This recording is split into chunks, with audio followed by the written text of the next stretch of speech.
This is the iPhone 13 Pro, and for the last 2 years, I've used it almost every single day. Hey everyone, it's Andrew and welcome back to the channel. Today I want to give my long-term perspective on the iPhone 13 Pro, and if I think you should get one in 2024.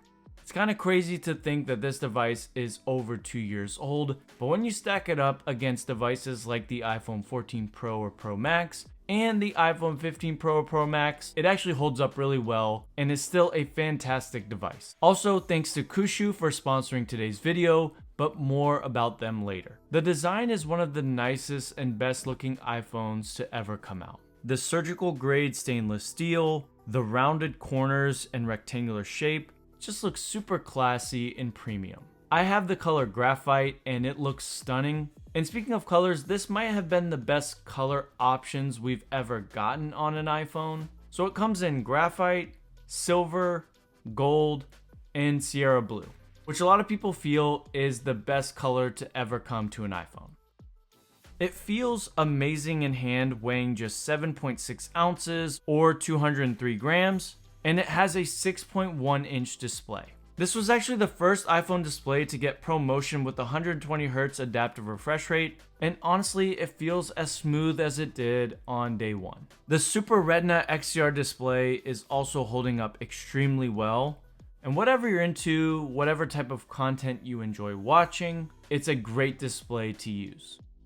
Also, you get 1200 nits max brightness outdoors, and for about the first year I had a screen protector on this iPhone. I ended up taking it off after a year, and so for the last year it's been without a screen protector, and the ceramic shield, which was introduced with this iPhone, is holding up really well. Barely any scratches on the screen. And the stainless steel is holding up really well too.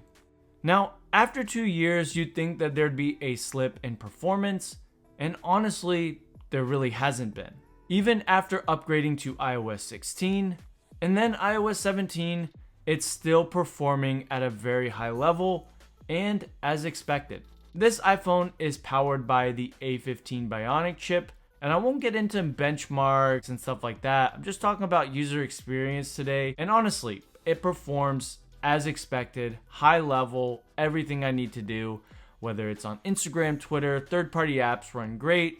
I don't game much, but if I did, it's going to be smooth. And I do a lot of video recording and a lot of video editing on here with CapCut for short content, and exporting those videos is really efficient. And what's really incredible about the iPhone 13 Pro is its battery life. So not only does it perform extremely well, but when we get into battery, the battery also performs extremely well. When this was my daily phone, I used to get through the day easily. Now I use this iPhone strictly for content creation. And so when I have a long day where I have to shoot multiple things for 2 or 3 hours, this battery holds up extremely well and it never dies. And using this every day for the last 2 years, my battery health sits at 85%, which I actually don't think is too bad. And remember, you can always replace a battery. This particular iPhone, when I upgraded to it, really got me excited for MagSafe because I didn't get the iPhone 12 series, and honestly, MagSafe is one of my favorite things about using an iPhone. I love being able to attach different accessories like the MagSafe battery pack or the Apple Wallet, and using awesome products like this 3-in-1 charger made by Kushu.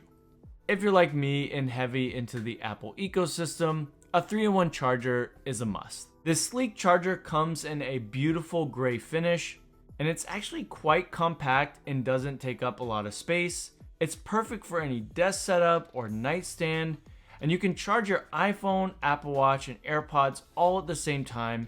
It goes really well with my setup, and I love that it supports MagSafe charging, so I just pop on my iPhone and it makes an excellent stand.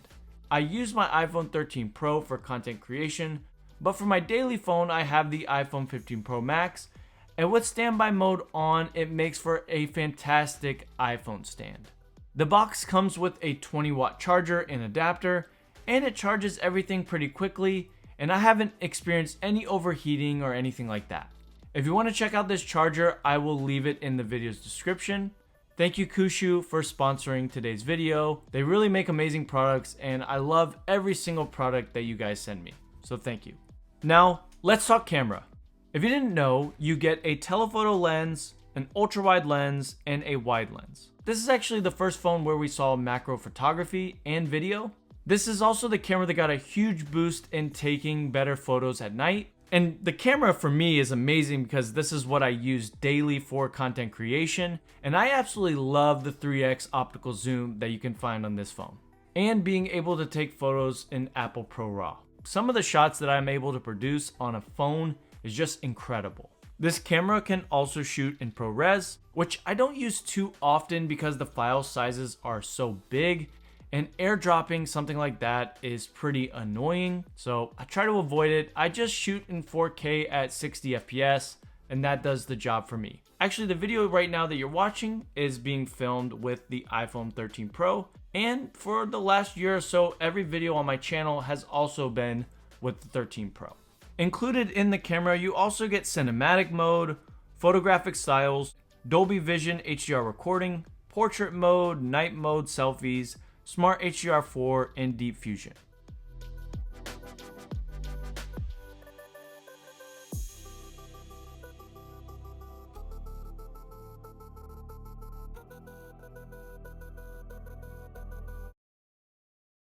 The only other thing, and really the main thing that can be a deterrent to getting this phone instead of maybe just staying with what you have or upgrading to the 14s or 15s, is going to be the price. And just looking around for you, it's a little bit tricky because you want to make sure you're getting a really authentic device, something that's either new or a trusted used device, because people are dishonest and I'm just watching out for you.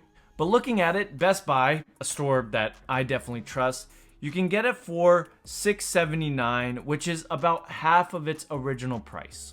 Now, that's pretty good, but it's not great, especially when you compare it to like the 15 or 15 Plus. That gets kind of close in price range. So if you can find a 13 Pro for, let's say, under 600, close to that 550 range, that would be really, really good.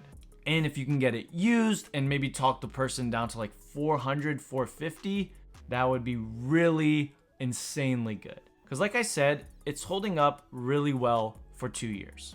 And I didn't have the 13 Pro Max, but just hearing online, just seeing people comment and stuff like that, the 13 Pro Max, the battery's insane, and people say that it might be the best iPhone ever created.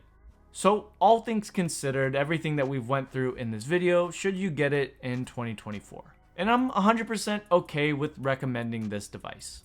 The camera, the battery life, iOS updates, and design are all great reasons to get this phone, and it's going to last much longer than 2 years. So it'll be interesting, like how many updates will it get for iOS?